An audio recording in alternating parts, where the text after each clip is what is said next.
भारत त्योहारों का देश। यहाँ हर कोने में हर दिन किसी न किसी उत्सव की धूम रहती है।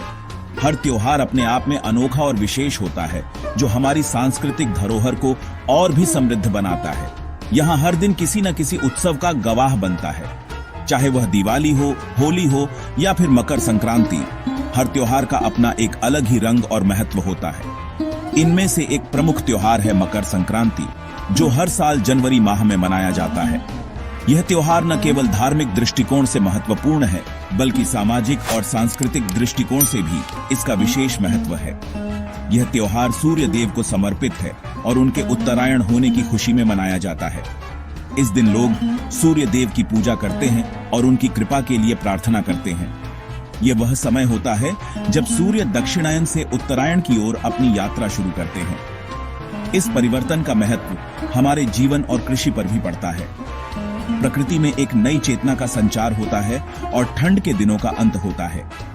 यह समय नई ऊर्जा और उत्साह का होता है, जब लोग अपने खेतों में नई फसल की तैयारी करते हैं। 2025 में मकर संक्रांति 14 जनवरी मंगलवार को मनाई जाएगी। इस दिन लोग अपने घरों को सजाते हैं, विशेष पकवान बनाते हैं और अपने प्रियजनों के साथ इस त्योहार का आनंद लेते हैं।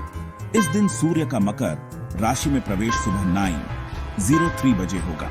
यह समय ज्योतिषीय दृष्टिकोण से भी महत्वपूर्ण माना जाता है। जब सूर्य का मकर राशि में प्रवेश होता है, यह समय नई उम्मीदों, नई शुरुआत और नए जोश का होता है।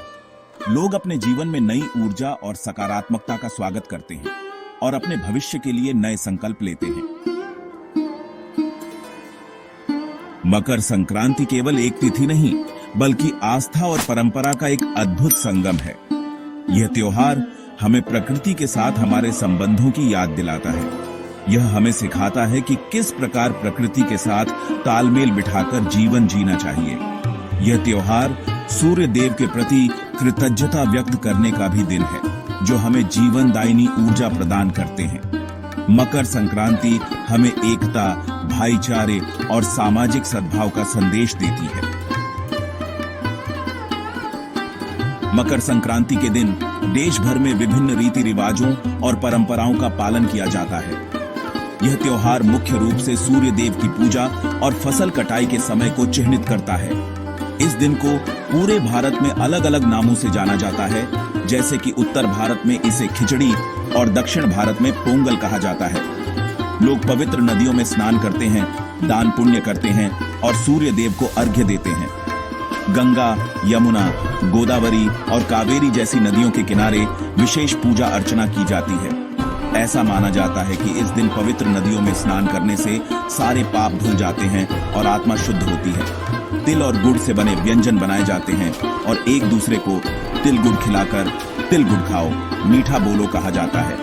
ये मिठाई न केवल स्वादिष्ट होती है, बल्कि स्वास्थ्य के लिए भी लाभकारी मानी जाती है। तिल और गुड़ का संयोजन शरीर को गर्मी प्रदान करता है और सर्दियों के मौसम में ऊर्जा बनाए रखता है। पतंगबाजी इस त्योहार का एक अभिन्न अंग है और लोग रंग बिरंगी पतंगें उड़ाकर आसमान में खुशियों के रंग बिखेरते हैं। बच्चे और बड़े सभी इस खेल का आनंद लेते हैं और पतंगबाजी की प्रतियोगिताएं भी आयोजित की जाती हैं। पतंग उड़ाने का यह रिवाज न केवल मनोरंजन का साधन है, बल्कि यह एकता और भाईचारे का प्रतीक भी है। मकर संक्रांति की खास बात यह है कि यह त्योहार देश के अलग अलग हिस्सों में अलग अलग नामों और अलग अलग रीति रिवाजों से मनाया जाता है। यह त्योहार न केवल फसलों की कटाई का प्रतीक है, बल्कि यह हमारे देश की सांस्कृतिक विविधता को भी दर्शाता है। हर राज्य में इसे मनाने का तरीका अलग है, लेकिन भावना एक ही है, खुशी और समृद्धि का उत्सव। पंजाब में इसे लोहड़ी के रूप में मनाया जाता है, जहां लोग रेवड़ियां, मूंगफली खाते हैं और लोहड़ी की अग्नि के चारों ओर नाचते गाते हैं। लोहड़ी का यह पर्व पंजाब के किसानों के लिए विशेष महत्व रखता है, क्योंकि यह नई फसल की शुरुआत का प्रतीक है। इस दिन लोग अपने परिवार और दोस्तों के साथ मिलकर खुशियां मनाते हैं और एक दूसरे को बधाई देते हैं। तमिलनाडु में इसे पोंगल के रूप में मनाया जाता है, जिसमें भगवान सूर्य को नए चावल का भोग लगाया जाता है। पोंगल 4 दिनों तक चलने वाला त्योहार है, जिसमें लोग अपने घरों को सजाते हैं, पारंपरिक व्यंजन बनाते हैं और सूर्य देवता की पूजा करते हैं। यह त्योहार किसानों के लिए विशेष महत्व रखता है क्योंकि यह उनकी मेहनत और समर्पण का सम्मान करता है। ये विविधता ही भारतीय संस्कृति की पहचान है। हमारे देश में हर त्योहार, हर परंपरा, हर रीति रिवाज हमें एकता के सूत्र में बांधते हैं। चाहे वह उत्तर का लोहड़ी हो या दक्षिण का पोंगल, हर त्योहार हमें यह सिखाता है कि विविधता में ही एकता है। यही हमारी संस्कृति की सबसे बड़ी ताकत है, जो हमें एक दूसरे से जोड़ती है और हमें गर्व महसूस कराती है।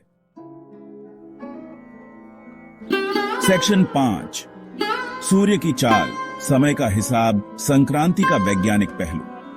मकर संक्रांति का एक महत्वपूर्ण वैज्ञानिक पहलू भी है। यह त्योहार सूर्य के उत्तरायण होने का प्रतीक है। इस दिन से दिन बड़े और रातें छोटी होने लगती हैं। यह खगोलीय घटना प्रकृति में एक नए चक्र की शुरुआत का सूचक है।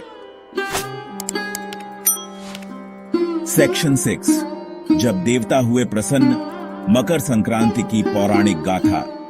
मकर संक्रांति से जुड़ी अनेक पौराणिक कथाएं भी प्रचलित हैं। एक कथा के अनुसार इस दिन भगवान विष्णु ने पृथ्वी को अत्याचारी राक्षसों से मुक्त कराया था। एक अन्य कथा के अनुसार इस दिन भीष्म पितामह ने अपनी इच्छा से देह त्याग कर मोक्ष प्राप्त किया था। ये कथाएं हमें धर्म, कर्तव्य और त्याग का संदेश देती हैं। सेक्शन 7, मिठास और उल्लास का त्योहार, तिल गुड़ और पतंगों की उड्डान। मकर संक्रांति का त्योहार मिठास और उल्लास से भरा होता है। तिल और गुड़ से बनी मिठाइयां इस त्योहार की खास पहचान है। ये मिठाइयां न केवल स्वादिष्ट होती हैं, बल्कि सेहत के लिए भी फायदेमंद होती हैं। पतंगबाजी इस त्योहार का एक अनिवार्य हिस्सा है, जो बच्चों से लेकर बुजुर्गों तक सभी को खुशी देती है। सेक्शन 8, प्रकृति का आभार, फसल और समृद्धि का उत्सव। मकर संक्रांति को फसल और समृद्धि के उत्सव के रूप में भी मनाया जाता है। यह त्योहार रबी की फसल के आगमन का सूचक है।